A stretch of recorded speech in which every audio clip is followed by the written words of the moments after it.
কাকে দিয়ে খুন করিয়েছিলেন, কার কার নাম বেরিয়েছিল, আমি তো সবটাই জানি। Between agents of the government of India and the killing of a Canadian citizen.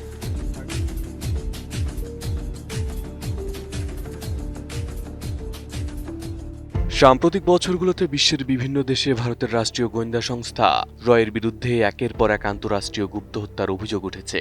আন্তর্জাতিক সংবাদ মাধ্যমের প্রতিবেদন, বিভিন্ন দেশের সরকারের আনুষ্ঠানিক বিবৃতি এবং আদালতের আইনি নথিতে ভারতের এই কিলিং নেটওয়ার্কের চাঞ্চল্যকর তথ্য প্রকাশ পেয়েছে। যদিও ভারত সরকার সবসময়ই এই অভিযোগগুলো অস্বীকার করে আসছে।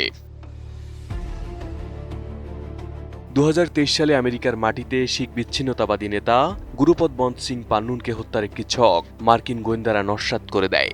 আল জাজিরার প্রতিবেদনে বলা হয়, মার্কিন বিচার বিভাগের অভিযোগপত্র অনুযায়ী রয়ের তৎকালীন সিনিয়র ফিল্ড অফিসার বিকাশ যাদব, যার ছদ্মনাম আমানত, এই পরিকল্পনার মূল হোতা ছিলেন। তিনি নিখিল গুপ্ত নামের এক ব্যবসায়ীকে দিয়ে নিউ ইয়র্কে হিটম্যান ভাড়া করার চেষ্টা করেছিলেন। সেই পরিকল্পনা ফাঁস হওয়ার পর বিকাশকে হন্যে হয়ে খুঁজেছিল যুক্তরাষ্ট্রের প্রধান ফেডারেল তদন্ত গোয়েন্দা সংস্থা FBI। 2023 সালের 18 জুন কানাডার ব্রিটিশ কলম্বিয়ায় শিখ নেতা হরদীপ সিং নিজ্জরকে গুলি করে হত্যা করা হয়। এই ঘটনার পর কানাডার তৎকালীন প্রধানমন্ত্রী জাস্টিন ট্রুডো সরাসরি অভিযোগ করেন, এই হত্যাকাণ্ডের পেছনে ভারত সরকারের হাত রয়েছে। Canadian security agencies have been actively pursuing credible allegations of a potential link between agents of the government of India and the killing of a Canadian citizen, Hardeep Singh Nijjar. এই ঘটনাকে কেন্দ্র করে দুই দেশের কূটনৈতিক সম্পর্কে নজিরবিহীন ফাটল ধরে, যা ছিল দুই দেশের মধ্যে ইতিহাসের সবচেয়ে বড় কূটনৈতিক টানাপোড়েন। দুই দেশ একে অপরের বিরুদ্ধে নানা রকম সিদ্ধান্ত গ্রহণ করে, এমনকি দুই দেশ একে অপরের কূটনীতিক বহিষ্কারও করে।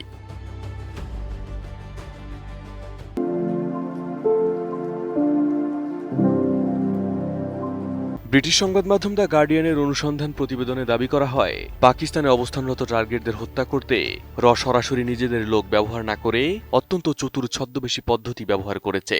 প্রতিবেদনে বলা হয়, 2023 সালে সংযুক্ত আরব আমিরাতে কর্মরত এক দরিদ্র পাকিস্তানি যুবককে রয়ের এজেন্ট বিপুল অর্থ দুবাইতে ব্যবসার লোভ দেখিয়ে জসিম মোহাম্মদ কমান্ডার শাহিদ লতিফ হত্যার জন্য ভাড়া করে। একই বছর লস্করি তৈয়বা কমান্ডার রিয়াজকে হত্যার জন্য 20 বছরের এক তরুণকে টেলিগ্রাম অ্যাপে IS সেজে মগজ ধোলাই করা হয়েছিল। ওই বছরই খালিস্তান কমান্ডো ফোর্সের প্রধান পরমজিৎ সিং পাঞ্জোয়ারকে হত্যার জন্য সামাজিক যোগাযোগ মাধ্যমে ভুয়া জিহাদি নেটওয়ার্ক তৈরি করে পাকিস্তানি কট্টরপন্থীদের ব্যবহার করেছিল বলে দাবি করা হয় প্রতিবেদনে।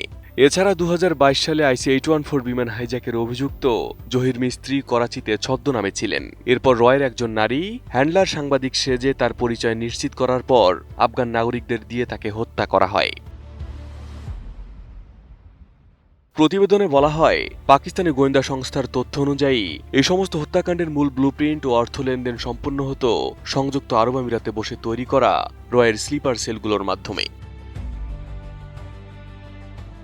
2025 সালের 12 ডিসেম্বর ঢাকায় ভারতীয় আধিপত্যবাদের সমালোচক ও ইনকিলাব মঞ্চের মুখপাত্র শরীফ ওসমান হাদিকে মাথায় গুলি করা হয়। পরে সিঙ্গাপুরে চিকিৎসাধীন অবস্থায় তিনি মারা যান।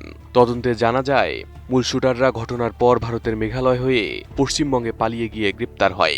শুরু থেকে এই হত্যাকাণ্ডের পেছনে হাদির সমর্থকরা ভারতকে দায়ী করলেও সম্প্রতি সেই অভিযোগ আর উস্কে দিয়েছেন পশ্চিমবঙ্গের সাবেক মুখ্যমন্ত্রী মমতা ব্যানার্জি। হাদি হত্যাকাণ্ডকে ইঙ্গিত করে তিনি দাবি করেছেন, ভারতের স্বরাষ্ট্রমন্ত্রী অমিত শাহ নাকি তাকে আসামিদের পরিচয় প্রকাশ না করার অনুরোধ করেছিলেন। কাকে দিয়ে খুন করিয়েছিলেন, কার কার নাম বেরিয়েছিল, আজ গভর্নমেন্ট চেঞ্জ হলেও মনে রাখবেন, আমি তো সবটাই জানি। আমার হৃদয়টাই একটা কথা ভান্ডার, তথ্য ভান্ডার, সত্য ভান্ডার। আমি তো সম্পদের ভয়ে কর্মীদের জলে ভাসিয়ে দিয়ে দল ছেড়ে চলে যাব না। বিশ্বজুড়ে ওঠা এসব গুরুতর অভিযোগ বর্তমানে আন্তর্জাতিক কূটনীতিক ও নিরাপত্তার ক্ষেত্রে এক বড় উদ্বেগের কারণ হয়ে দাঁড়িয়েছে। Arif Hasan, ATN news.